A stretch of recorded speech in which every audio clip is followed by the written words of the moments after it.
Alright, what's up guys? Welcome back to another Dokkan battle video. It's your boy Wolf here, and I'm about to talk about what we can expect from now until the start of the 7th year anniversary on Global. So, just want to quickly apologize for being away for so long. Just got done with school and all that stuff, but glad to got back on it. Now, I want to quickly talk about what's coming next for Global.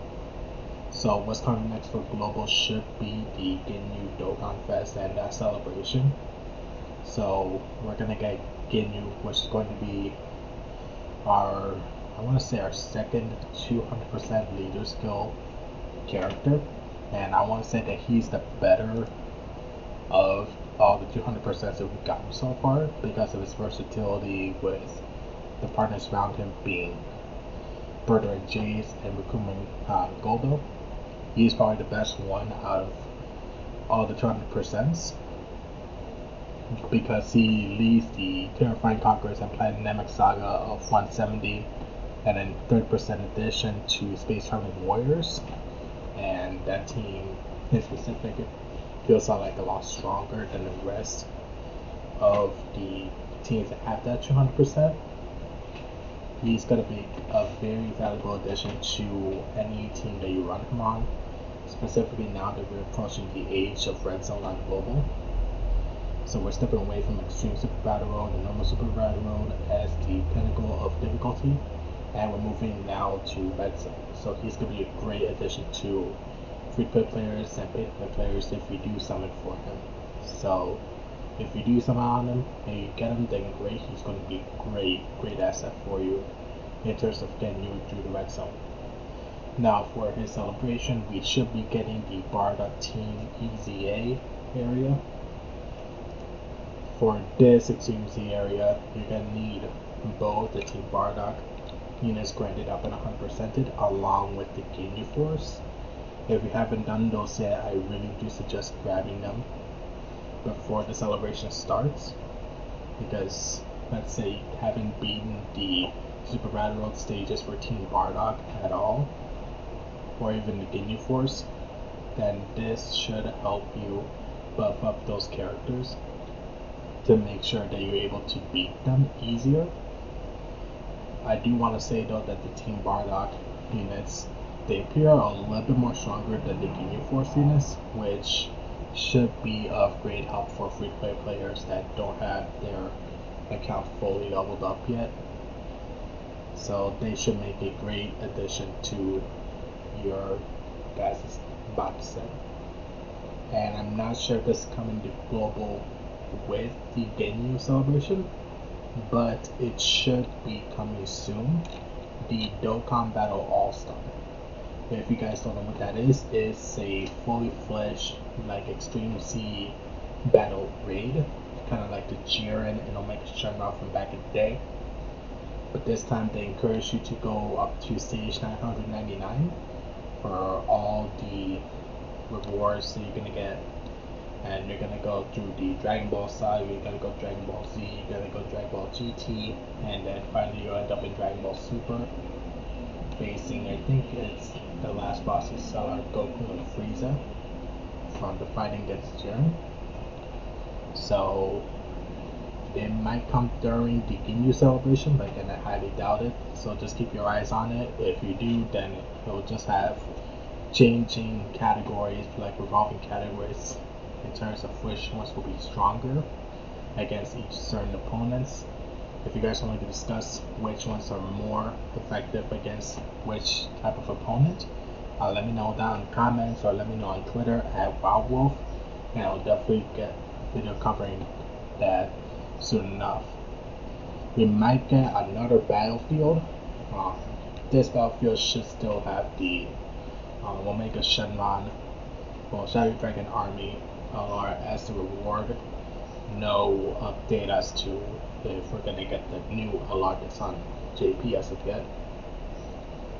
And we're also might be able to get the Alar Ginyu physical EZA, the one that's been in the Battlefield shop since JP with the OG Battlefield. So look for that. He's gonna be a great asset to the 200% AGL Ginyu Force team. And then finally, we're also going to be able to get the EZA Int 16. This 16 is actually from the Super Strike event, so he's going to get a revamp and an EZA. For what I've seen, he definitely seems like the better Super Strike EZA from the rest of the Super Strike EZAs that we have seen. So he's probably number 1. The STR Trunks, he's definitely number 2, and then Mighty Mask is like the lowest one. Mighty Mask is alright, but 6 is definitely a good option for a free-to-play Android team, and he'll definitely carry you through red zone because of his guard and very high defense for a free-to-play unit. And this is the Dokkan All-Star event that I was talking to you about. And we already got Baton Battles, so I'm pretty sure we're done with that. So that's going to be the final celebration before the 7th year anniversary. After that, we're getting to the main stuff for the 7th-year anniversary. So what we're going to get, starting off, is going to be the Vegeta and Bulma, Goku and Chi-Chi, and the LR Hybrid Trio story event to grind them up. I know the LR Trio will not get their LR Awakening until probably part 2, and that they're easy at part 3. Same with Goku and Chi-Chi and Vegeta and Bulma. They're not going to get their ECs immediately, they're just going to work up to it. And that kind of was for Roshi, Tien and Roshi, and Krillin and 18 from last year, during the 6th year. But definitely do grind them up. They're decent free-to-play units, but I definitely want to say that the 6th year anniversary free-to-play units were a little bit better than these ones. Next up, we have the skill up event for Goku family and Vegeta family units. This is going to be a great buff for players that main those teams, like mostly. We're going to get, I believe, silver skill bars and potentially gold, but mostly I've seen silver. Then we're just going to get another boss rush, and then we're going to start the ultimate red zone. Now I have these pulled up here, so we're going to get the movie boss and GT bosses of the red zone. So how this is going to work, they're going to slowly release these into, I believe, 3 or 4 separate parts. So first we're going to get the Mercenary and Lord Loon as the first couple stages for GT. And then for movies, we're going to get the Turtle Squad and we're going to get Lord Slug. Then after a little while, we're going to get Rildo and Baby. Then we're going to get Cooler and Android 13 and so on and so forth. They're just going to slowly release these in waves. So as you can see, there's no inherent weakness to any of the red zones.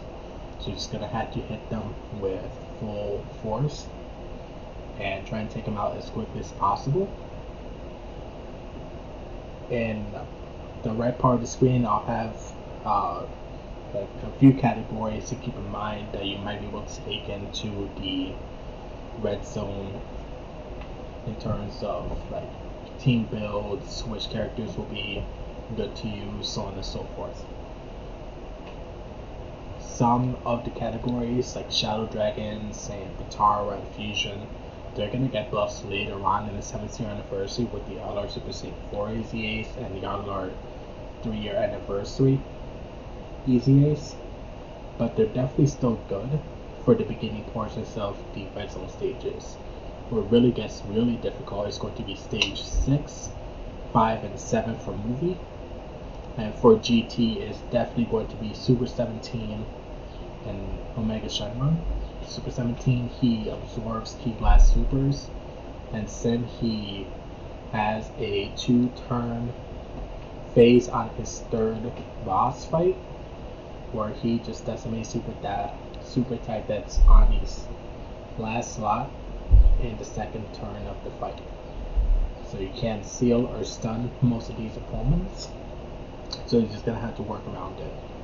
If you have revival characters, they might be able to help you, but there's no guarantees that you won't be able to beat them on your first try. It's going to be all trial and error for these bosses. So don't feel like you can't beat them in the beginning. You're not supposed to. It's just trial and error with these stages. Then we're going to get the Dokkan events for the LR Gods and the LR Super Saiyan 4s. And honestly, these two units, the LR Gods and the LR Super Saiyan 4s, they are definitely the top two units in the game because of their versatility, their teams, everything around them is basically made for red zone, and it makes everything look easy. But they're not a guaranteed win in red zone if your teams are not built up properly. They're a great asset, and definitely the best two units in the game at the moment, and definitely the best two LRs in the game. Then we might have a Battlefield special version for the 7th year anniversary, which will be nice. And we're gonna get some easy A's. First I'm gonna cover is the LR Gods. As you know, their weakness is pure Saiyans. And for global we got the easy A for the Evolution Blue Vegeta, we got UI Goku, we got the TUR Super Saiyan 4 some 2nd year anniversary. We got all these units that will definitely help beating the God Goku and God Vegeta from the Extreme Z battle. And then we're gonna get the Shadow Dragon Saga Extreme Z battle with Omega Shenron and Super Saiyan 4 Gogeta. And these two are definitely two of the best ECA units in the game. But I definitely want to say that the God Goku and God Vegeta are better just because of their longevity. As we know right now, most of the Super Saiyan 4 units have already EZA'd. We're just missing one, and that'll be the Tech Full Power Super Saiyan 4 Goku. After that, all those Super Saiyan 4s will eventually age out sooner rather than later. And for now, the LR God team with the Super Saiyan Gods and Super Saiyan Blues, they're gonna get more longevity because those units, most of them haven't EZA'd us up yet, and they might get more buffs with the Future Trunks Saga, the Moral Arc from Dragon Ball Super, from Granola, and even Tournament Power. We still have untapped potential for those Super Saiyan Blue units and Super Saiyan God units. So definitely keep a lookout for those. And let's see, what else is there for the 7th year anniversary?